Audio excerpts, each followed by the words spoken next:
Cynthia Comes Alive is so funny. This is the first segment of the 8th episode of the 8th season of Rugrats, and this one takes place in Javalava, which I'm really enjoying as a location. It's not actually the most interesting to look at visually, the colours are kind of muted, it's not very fun, but at the same time it kind of really works.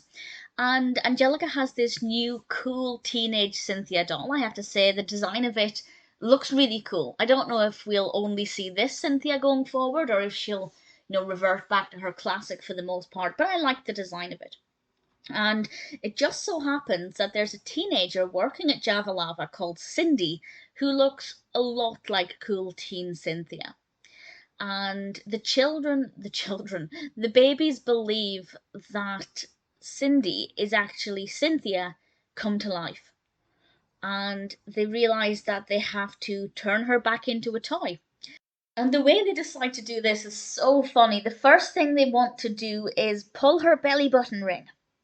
And there are reasons for why they think this will work. It makes sense within the context of the episode.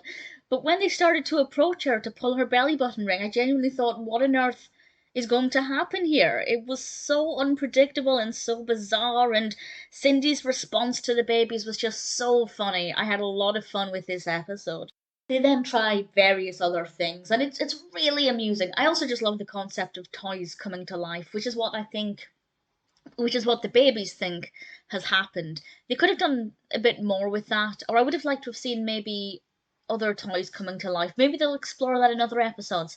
I don't know, but certainly I found it to be a really fun, really entertaining concept.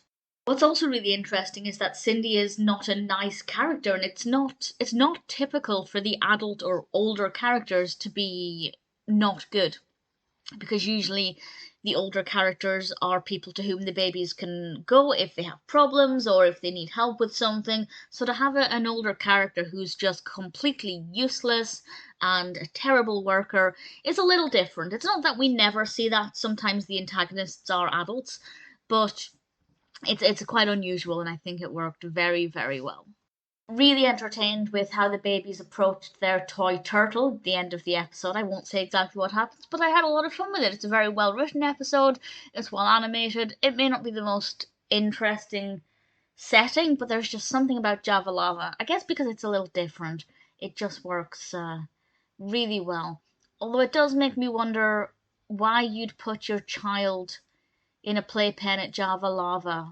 Why would you depend on somebody who's working to look after your child? I feel like Stu and Dee had better options for Tommy than to give him to Chaz and Kira, who are busy working. But we'll overlook that fact. It works very well nonetheless. Really enjoyed it. Very fun and actually quite a funny episode.